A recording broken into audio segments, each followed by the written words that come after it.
Hello दोस्तों, welcome back to फिल्मी वुमनिया। दोस्तों, आज आपको बताएंगे वो ट्विस्ट, वो शॉकिंग मोमेंट और वो मिस्ट्री विलन का रिवील जिसकी वजह से पुष्पा 3 और भी धमाकेदार होने वाली है। तो वीडियो में एंड तक बने रहिए क्योंकि आपको मिलेगा वो सस्पेंस जो आपको हैरान कर देगा और जो शायद मूवी देखते वक्त आपने नोटिस नहीं किया होगा। तो सबसे पहले मैं आपको बता दूं दोस्तों कि पुष्पा 2 ने सिर्फ 2 दिन में 400 करोड़ की कमाई की है। और हाँ, ये भी सच है कि काफी सारे हेट्स भी मिल रहे हैं इस मूवी को। IMDb पे 13,000 से ज्यादा लोगों ने 6.2 आउट ऑफ 10 की रेटिंग दी है। पर वहीं बुक माई शो में हर घंटे 85,000 से ज्यादा लोग टिकट्स बुक भी कर रहे हैं। तो वही बात है कि कुछ तो लोग कहेंगे, पर फैंस को इससे कोई फर्क नहीं पड़ता। अब बात करें स्टोरी रिकैप की, तो कहानी वहीं से शुरू होती है जहां पुष्पा 1 खत्म हुई थी। पुष्पा राज अब सिर्फ एक स्मगलर नहीं, चंदन की लकड़ियों की स्मगलिंग का किंग बन चुका है, बादशाह बन चुका है। अब उसके दुश्मन सिर्फ एक नहीं बल्कि कई सारे हैं। पर दोस्तों, पुष्पा के स्वैग के सामने किसी की नहीं चलती। एकदम मास्टरमाइंड दिखाया गया है उसको इस मूवी में। पुष्पा की बीवी श्रीवल्ली एक नॉर्मल लाइफ जीना चाहती है। परिवार, भगवान, नारी शक्ति, फीमेल रिस्पेक्ट, जात पात और कुल जैसे कई टॉपिक्स को टच किया है इस मूवी ने, वो भी काफी ब्रिलियंटली। अब श्रीवल्ली एक दिन पुष्पा को सीएम के साथ फोटो लेने कहती है और वो पुष्पा और सीएम की फोटो अपने दीवार पे बड़ी फ्रेम करके लगाना चाहती है।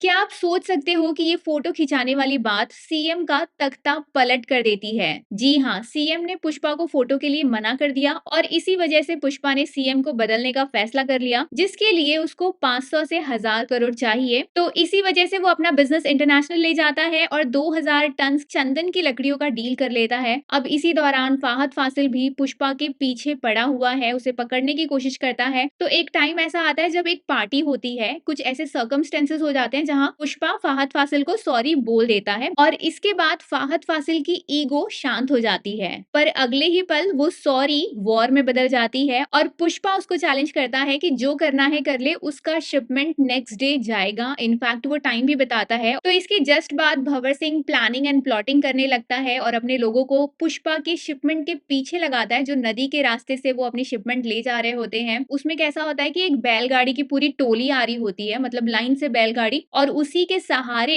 वो क्या करता है, बैलगाड़ी में चढ़ के ट्रक पे गोली चलाता है जिससे ट्रक ब्लास्ट हो जाता है। पुष्पा के आदमी वहां से कूद के भाग जाते हैं। तो सारे ट्रक्स वो पकड़ लेता है और अगले दिन न्यूज में आ जाता है कि भंवर सिंह ने 2000 टन का माल पकड़ लिया है। पर उसके अगले ही पल भंवर सिंह को पता चलता है कि वो चंदन की लकड़ियां नहीं है, वो कोई आम सी लकड़ी है और पुष्पा ने उसको चकमा दिया और उसका जो माल है वो बॉर्डर पार कर गया है। और फिर उसे पता चलता है कि जो बैलगाड़ी का वो रैली देख रहा था, वही बैलगाड़ी एक्चुअल में चंदन की लकड़ियों की बनी हुई थी और पुष्पा ने इस तरीके से अपना जो माल है वो बॉर्डर पार करवा दिया। अब इसके बाद जब लकड़ियों की नीलामी होने वाली होती है, लोग आने वाले होते हैं, तब भंवर सिंह गुस्से से चूर हो जाता है और वो आग लगा देता है उन लकड़ियों में और उसके साथ वो खुद भी जल जाता है। ऐसा सीन हमें दिखाया जाता है, पर मुझे ऐसा लगता है कि वो जलता नहीं है, वो बच जाता है। और क्यों बचता है, मैं ऐसा क्यों बोल रही हूँ, वो मैं आपको आगे एंड में बताऊंगी। अब इसके बाद के सीन्स में हमें दिखाया जाता है कि सीएम बदल जाता है। श्रीवल्ली के जन्मदिन पे नए सीएम उसके घर आते हैं, पुष्पा के साथ फोटो निकालते हैं और कुछ हैप्पी मोमेंट्स दिखाया जाता है। उसके बाद इस मूवी में एक 20 मिनट का जतरा वाला सीन है जिसमें इमोशनल मोमेंट्स आते हैं। पुष्पा को पता चलता है कि श्रीवल्ली प्रेग्नेंट है, एक सेलिब्रेशन होता है, डांस होता है। पर दोस्तों, जहाँ डांस होता है वहाँ फाइट भी होती है। तो उस फाइट का रीजन होता है कि पुष्पा की भतीजी को कुछ गुंडे, कुछ लड़के छेड़ते हैं, तो पुष्पा उनको सबक सिखाता है। काफी अच्छी फाइटिंग है वहां पे। अब उनमें से एक जो लड़का है मेन विलन, वो होता है पुराने सीएम के घर का एक लौता बेटा,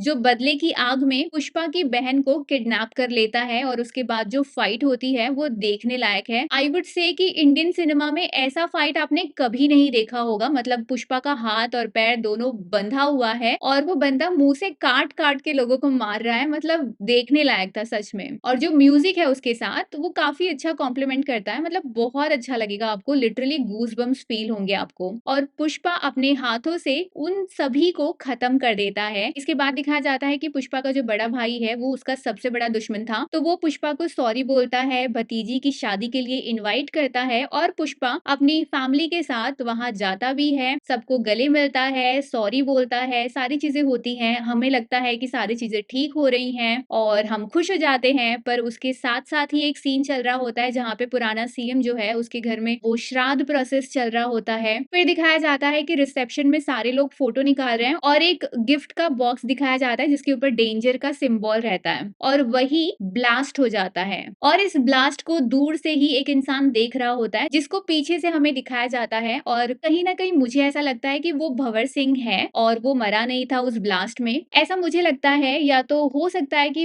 पुष्पा का कोई पुराना दुश्मन भी हो, but mainly 90% I would say कि भंवर सिंह होगा वो। और अब पुष्पा 3 में उसके काफी सारे दुश्मन हैं। एक तो इंटरनेशनल उसने पंगे ले रखे हैं, सीएम से पंगे ले रखे हैं और भंवर सिंह तो है ही। तो काफी सारे दुश्मन आपको देखने मिल जाएंगे पार्ट 3 में, जो कि मुझे लग रहा है काफी ज्यादा एक्साइटिंग और धमाकेदार होने वाला है। अब इसका मैं आपको एक कनेक्शन बताती हूँ। शुरू में जब मूवी शुरू हुई थी तो कैसा था कि इंटरनेशनल फाइट दिखाई जाती है जहाँ पे 40 दिन पुष्पा एक कंटेनर में बंद होके इंटरनेशनल आता है और उनसे अपने पैसे वसूल करने के लिए लड़ता है और लड़ते टाइम वो पानी के अंदर गिर जाता है, मतलब बड़े समुद्र में गिर जाता है। और वो समुद्र में गिरने के बाद का सीन जो होता है वो होता है कि वो अपने बेड से उठता है, मतलब उसने सपना देखा था ये सब। और बाजू में श्रीवल्ली होती है, श्रीवल्ली पूछती है कि क्या हुआ, तो पुष्पा कहता है कि सब कुछ खत्म हो गया।